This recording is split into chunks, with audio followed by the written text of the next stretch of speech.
नमस्कार दोस्तों। आज हम पावर्टी के बारे में बात करते हैं। पावर्टी जिसका मतलब होता है गरीबी। आज हम लोग गरीबी को डिफाइन करते हैं। गरीबी होती क्या है? तो गरीबी किस वह आर्थिक और सामाजिक स्थिति होती है जिसमें लोग अपनी मूलभूत ज़रूरतों को भी नहीं पूरा कर पाते हैं। अब बात करते हैं मूलभूत ज़रूरतों की। तो ये मूलभूत ज़रूरतें क्या होती हैं?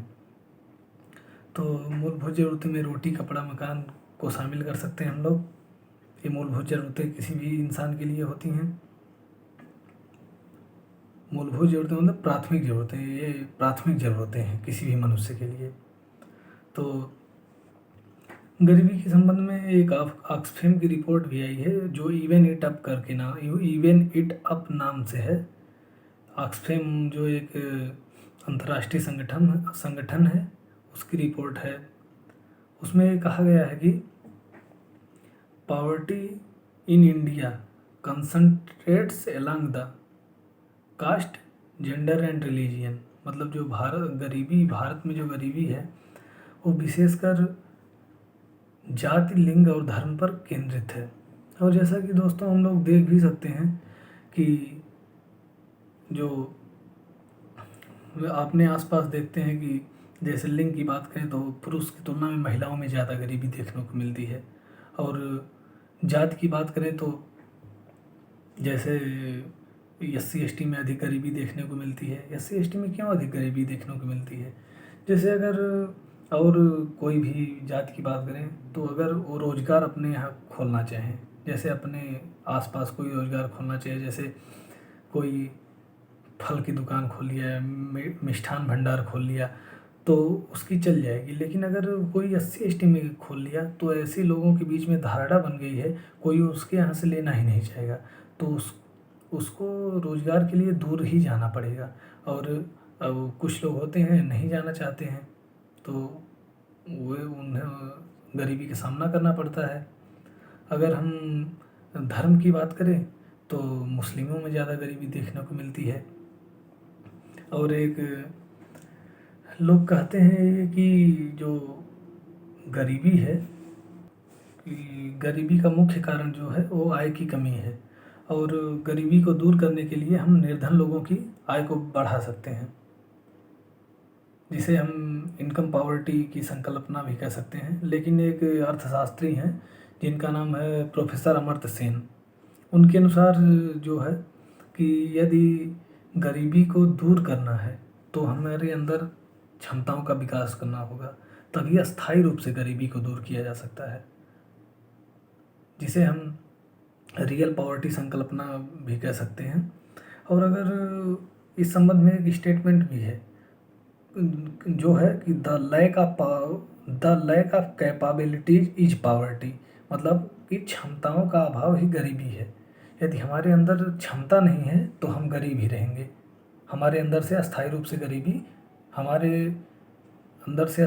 गरीबी दूर नहीं होगी तब। प्रोफेसर अमर्त्य सेन सर कहते हैं कि जो इनकम है उससे हम क्षमताओं का विकास नहीं कर सकते हैं। यदि लोगों की क्षमताओं का विकास करना हो तो उस पे वो निम्न बातों पर निर्भर करेगा। जैसे कि हम अगर बात करें कि वहाँ का समाज प्रगतिशील होना चाहिए, वहाँ के लोग विवेकशील होना चाहिए, वहाँ की परिस्थितियाँ उसके अनुकूल होना चाहिए। अगर ऐसी स्थिति है तो हम लोगों की क्षमताओं का विकास कर सकते हैं। और वहाँ के लोग भी जागृत होने चाहिए, उनके अंदर एक सीखने की लालसा होनी चाहिए, आगे बढ़ने का उत्साह होना चाहिए, तभी हम गरीबी को दूर कर सकते हैं। अब अगर हम बात करें गरीबी के प्रकार पे, तो गरीबी भी 3 प्रकार की होती है, जिनमें से पहली है निरपेक्ष या परम गरीबी हम कह सकते हैं। इंग्लिश में इसे एब्सोल्यूट पॉवर्टी के नाम से जाना जाता है। और दूसरी है एक है ह्यूमन पॉवर्टी, मानवीय गरीबी। तीसरी है रिलेटिव पॉवर्टी, सापेक्षिक गरीबी। तो हम बात करें अगर निरपेक्ष या परम गरीबी मतलब एब्सोल्यूट पॉवर्टी की, तो ये वह स्थिति होती है जिसमें मनुष्य अपनी पोषण अपने आहार को नहीं ले पाता है। मतलब वो अपने कैलोरी को नहीं प्राप्त कर पाता है। जिससे वह कुपोषण का शिकार हो जाता है। तो जिस गरीबी में इंसान अपने कैलोरी को भी नहीं प्राप्त कर पाता है, वह गरीबी परम गरीबी या निरपेक्ष गरीबी के नाम से जानी जाती है। और अगर हम बात करें कि ह्यूमन पॉवर्टी मतलब मानवीय गरीबी की, तो इस गरीबी में मनुष्य है जो है, यदि वो इसमें यह देखा जाता है कि इंसान प्राथमिक स्वास्थ्य और प्राथमिक शिक्षा अगर यदि प्राप्त किया है तो वह मानवीय गरीबी से ऊपर है। यदि इंसान को प्राथमिक स्वास्थ्य और प्राथमिक शिक्षा से वंचित है इंसान, तो उसे मानवीय गरीबी की श्रेणी में रखा जाएगा। अब हम बात करते हैं रिलेटिव पॉवर्टी मतलब सापेक्षिक गरीबी की। सापेक्षिक गरीबी में लोगों के जीवन स्तर को देखा जाता है कि लोगों का जीवन स्तर कैसा है। यदि भले ही मतलब समाज के में सभी लोग सुख सुविधा से परिपूर्ण हो, लेकिन अगर सबकी सुख सुविधा अलग अलग है कि मतलब सबका रहन सहन सबका उच्च है, किसी का उच्च है, किसी का निम्न है, तो उससे थोड़ा सा निम्न है, तो हम कहेंगे कि वहाँ पे सापेक्षिक गरीबी है। सापेक्षिक गरीबी अधिकतर विकसित राष्ट्रों में देखने को मिलती है। तो सापेक्षिक गरीबी में जीवन स्तर को देखा जाता है। अब हम बात करते हैं कि भारत में गरीबी का निर्धारण किस प्रकार किया जाता है, मापन कैसे होता है।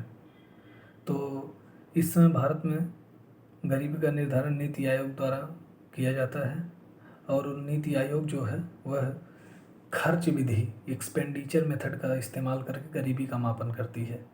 तो एक्सपेंडिचर मेथड में ये देखा जाता है कि मनुष्य को MPC मतलब मंथली पर कैपिटा एक्सपेंडिचर का स्तर क्या है, मतलब लोगों के मंथली पर कैपिटा एक्सपेंडिचर मतलब लोगों के एक महीने में खर्च करने का स्तर क्या है, इस आधार पर गरीबी का मूल्यांकन किया जाता है। तो ये भी दो आधार पर किया जाता है, शहर में अलग है और गांव में अलग है।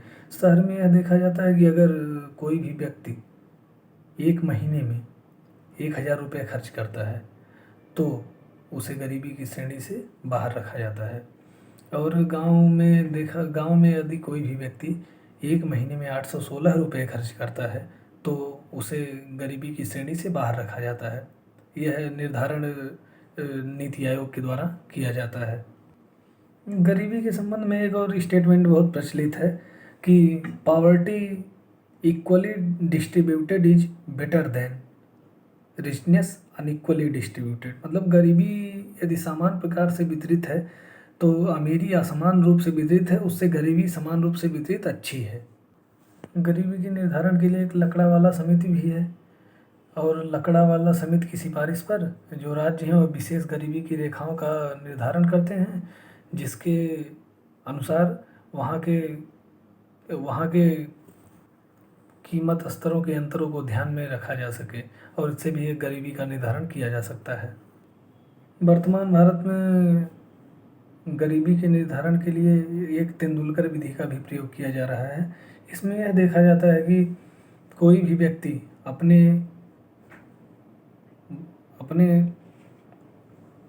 ऊर्जा मतलब कैलोरी के साथ साथ वह अपने शिक्षा और स्वास्थ्य पर कितना खर्च कर रहा है, यह भी देखा जाता है। और इसमें यह भी देखा जाता है कि व्यक्ति जो ऊर्जा की वस्तुएं ले रहा है उसकी अवधि 30 दिन की मतलब उसका एवरेज 30 दिन का होता है, और मनुष्य द्वारा जो स्वास्थ्य और शिक्षा पर खर्च किया जाता है उसका एवरेज 365 दिन मतलब 1 साल का होता है। और इस आधार पे जो तेंदुलकर विधि है वो गरीबी का निर्धारण करती है। अब हम लोग गरीबी निवारण से संबंधित बात करते हैं। इसके गरीबी निवारण संबंधित एक ट्रिकल डाउन है। ट्रिकल डाउन रणनीति में यह प्रयास किया जाता है कि किसी भी देश का इकोनॉमिक ग्रोथ मतलब आर्थिक समृद्धि कैसे बढ़े। तो आर्थिक समृद्धि बढ़ाने के लिए हम करों की दर को कम कर सकते हैं, और वहाँ पे जो ब्याज दर में कमी कर सकते हैं, जिससे लोग औद्योगिकरण की तरफ बढ़ेंगे, और औद्योगिकरण जब होगा तो रोज़गार के अवसर पैदा होंगे, और जब रोज़गार के अवसर पैदा होंगे तो लोगों को रोज़गार मिलेगा और उनकी आय बढ़ेगी। जब आय बढ़ेगी तो इस प्रकार से गरीबी धीरे धीरे दूर होगी। तो हम ये ट्रिकल डाउन विधि में यही बात है। और आज के लिए इतना ही, फिर मिलेंगे अगले वीडियो में। तब तक के लिए धन्यवाद। आप लोग चैनल को लाइक, सब्सक्राइब और शेयर करें। जय हिंद।